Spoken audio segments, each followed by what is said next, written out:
morning, everybody, and welcome to quite a few new subscribers from yesterday. So that's always good. That always cheers me up a little bit, especially in these dark times, because it's really been a dark 2 years, but the past 4 months have taken it to a new level of darkness, even for me. So any, you know, shining ray of light that gives me a little hope, or at least, feeling that I'm doing something that serves some purpose and is helping somebody somewhere. It's good because I really need motivation to get out of bed these days because I don't have it. It's just, in a dark tunnel and I'm looking for light, but I'm fumbling around like a firefighter in a burning building, can't see my hand on my mask. Ooh, fun times in training. But welcome everybody who's new. Please check out the older videos. I have playlists, if you're into like the INFJ stuff or the narcissistic abuse stuff, narcissistic tactics, those are important if you're dealing with narcissists or borderlines. I have poetry that I write that not many people, bother to watch, but I write it. If you like poetry, sad poetry mostly. Thank you for everybody who subscribed. Please continue to like and subscribe and comment because it helps the algorithm and it's free. But if you really want to say thanks, there's links in the description to Cash App, Venmo, and PayPal if you want to send a tip for my work. And I apologize for one of my more recent videos. I kept referring to my notes. I'm gonna have to go back to note cards because usually when I take notes for a video, which I do for the numbered ones, because if I don't, I'll start and be like, I'm gonna say 13 things and I'll say 11 or 15. I'll lose my place. And some of them I like to add clinical definitions about the things I'm talking about and then go into my examples. But I use Samsung Notes and I use voice to text, and it doesn't really, it's crap. Like the Samsung version is crap because I use voice to text for the descriptions on the videos on the iPad that I film for, and it's far superior to the Samsung version. So that last time I keep looking down at my phone, I'm like, the hell does that say? Because the voice to text was all over the place, and while my voice is messed up, it's not that messed up. So I'm gonna have to find a new way to take notes because the Samsung voice to text system it's garbage. It's straight up garbage. I have to fix a few things, on the iPad one, and probably some I don't see, but it's, pretty good enough that I can use it and not have to sit there for longer than what it would take to type out to fix, unlike the Samsung version. So I will correct that. And that's why I did it with the descriptions, because people wanted longer descriptions. But what I want to get into today is something of my own observation. I couldn't really try to read up on it. It's something that's actually been in my head for years. Ollie Matthews did a video talking about it, I don't know, 5-6 years ago, talking about his parents and sort of like the alliance that can form between a borderline and a covert narcissist. And this is something I've exhibited, and I want to talk about it because people may, not be aware of this, and it's a dangerous alliance that if you think you're dealing with it, it can be very detrimental. I've seen it, I think, twice, definitely once, I'm pretty sure twice over the years. Because not all narcissists, some of them work in pairs and borderlines have their own thing. But what it basically boils down to is they will work together, particularly that combination. I mean, all narcissists in the right situation work together, but particularly in this combination. First off, people with cluster B disorders are drawn to each other, be it romantically, friendships, whatever, because they think similarly. It's like how witches are drawn together. It's like, ooh, somebody else like me. Yeah, everybody likes that, I think. So in this situation, this specific situation, you'll have a covert narcissist. And covert narcissists, as I said in other videos, they crave power. Covert narcissists, the slightest bit of power goes to their head. They think, they think they can make everybody's decisions for them, and that they basically rule the world and have their tin pot dictators in their own mind. They have self-esteem issues, this and that they try to mask with bravado and stuff, unlike the overt narcissists, which will just straight up tell you how great they are. Covert narcissists are more into like trying to put other people down, but they like to be in charge. They like to tell people what to do and feel like a big shot. But they can be subtle, and they can hide longer than borderlines or overt narcs. And they're very good at getting enablers and flying monkeys to do things for them, because they can appear for at least a time as, quote, normal, or as victims even. And that's not the case with the borderline. Borderline's very overt. They're very in your face. Unlike the covert narcissist, planning, long game, grand machinations. They know how to move the chess pieces. A borderline, chaos in their head. They're in the moment, in your face, like, you're gonna do what I say, and the slightest thing can set them off into the meltdowns and the histrionics, and they'll go through a gambit of 5 different emotional states in 5 minutes, whatever it takes to get what they want. But it's in the moment. There's the chaos in their head. Planning isn't really a thing for them. It's all like they're shooting from the hip. Now, if you can combine these two, that's extra dangerous. So, and the borderline's not very good at being like the person in charge. That's why they make good lackeys to the covert narc. They like being like that right-hand man to the covert narc, and this works out for them. So the covert narc, the borderline's usually obsessed with whoever their favorite person is, and getting that person to be completely subservient to them. That person, that person, that person, and they'll destroy, slander anyone that gets in their way.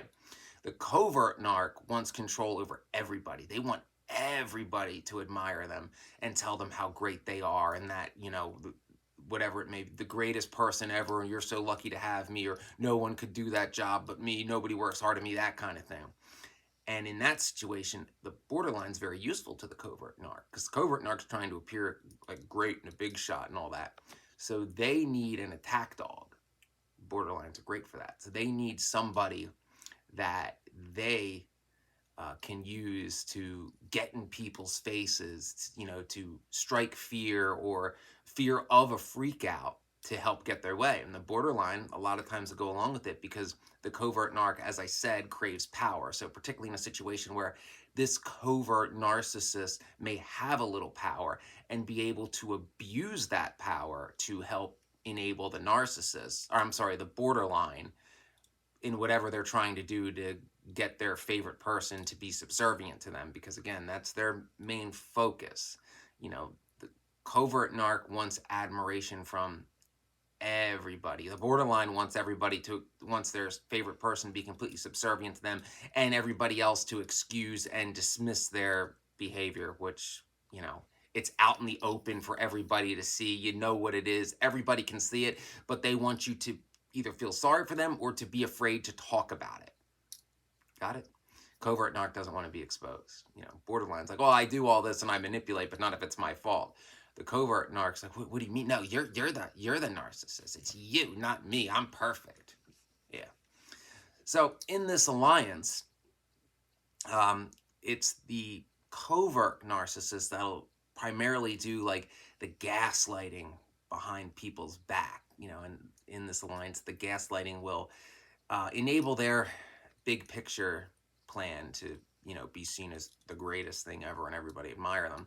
But it'll help out the borderline, because perhaps the target, or at least the main target, would be someone who is standing in the way of the borderline getting complete control over their favorite person. And this works for the covert too, because maybe that same person is the person who's potentially, trying to, or slowly exposing the covert narc as a narc. So then the borderline will get in that person's face with the psychotic shit, try to intimidate them, scare them, get their anger to manifest if that person happens to have anger. So, they can work together to scapegoat and slander the same person for their own needs. Also, the covert narcissist in this situation can provide protection for the borderline, particularly in a workplace situation where that covert narc, as I said, the littlest bit of power goes to their head and they love to abuse it. So they might be in a position where they can set double standards for the borderline's behavior, or, ensure that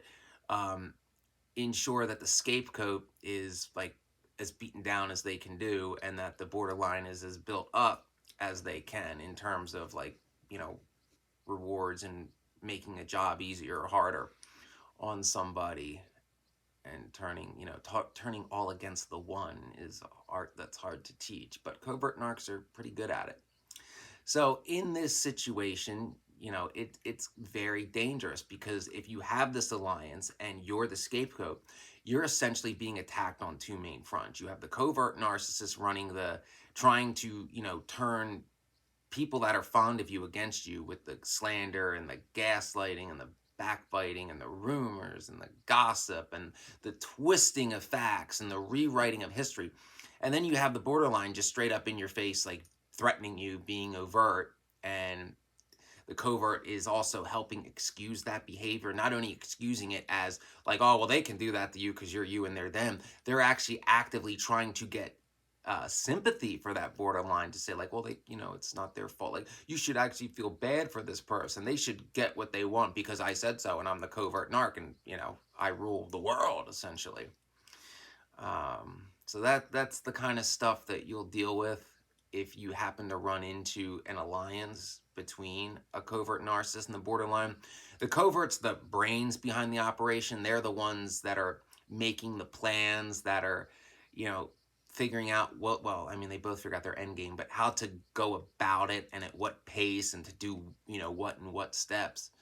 Whereas the borderline's the attack dog, where if, things start to go awry for them, or if the scapegoat is convincing people of who they really are, then the borderline will up their game and move up the timetable, because they shoot from the hip. And you can tell more easily when something's falling apart, because the borderline will get more erratic, especially if like they feel their favorite person pulling away or getting close to somebody else. They'll really start to get erratic. And a lot of times in that behavior, the favorite person will then become afraid of what the borderline will do, or the borderline will threaten self-harm and they'll go for the pity.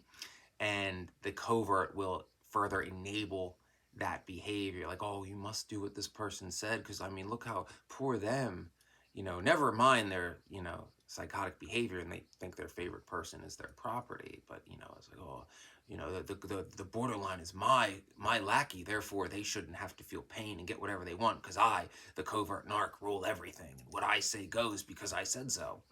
That kind of thing. So they enable each other. They're usually working towards the same goal, or their goals align. And it can be even more difficult if you're in a situation like this, because now you're being attacked in two different ways by two people who have similar thought patterns. And it can be extra daunting. So I wanted to get that out there for anybody who may be in that situation. Remember, if your intuition's telling you that there's an alliance between a covert and a borderline, there probably is. So if you're like, I mean, because of the borderline, it's like, this person's nuts and they're up in my face threatening me. Duh. It's like, people are looking at me different all of a sudden. I haven't done anything bad or changed how I treat people or act towards people. It's like, I think there's gaslighting going on. And there probably is. And, your integrity will inhibit you at this point, unfortunately, because in this alliance, there are no rules. There is no honor. It's destroy you, the scapegoat, at all costs. You have to be aware of that. Maintaining, the rules of engagement are just going to be a hindrance to you. You may have to just expose them and let everybody know what you know and see what happens. It may be your only option. It's a very daunting task to overcome such an alliance, especially if you yourself are alone and have no true allies. Yeah, been there. So, hope that helped. I truly wish none of you were in that situation. It is not a good one to be in. I was in it at least once, at least once about 8 years ago, possibly once again more recently. But yeah, that's what that's about. Please like and subscribe, comment. Really appreciate it if you click one of the links to send a tip for the channel. It'll better motivate me to keep doing this. Wink, wink. And remember, always trust your intuition. Don't try to dismiss that you're the one who isn't thinking clearly if you think you're in this situation. A lot of the times, if you're seeing patterns of narcissistic behavior and people are trying to dismiss them, or they might, give you validation and then try to excuse it. No, what you think is happening, and ignoring it's just going to make the situation worse. So you might as well confront it head on as soon as you realize that it's happening.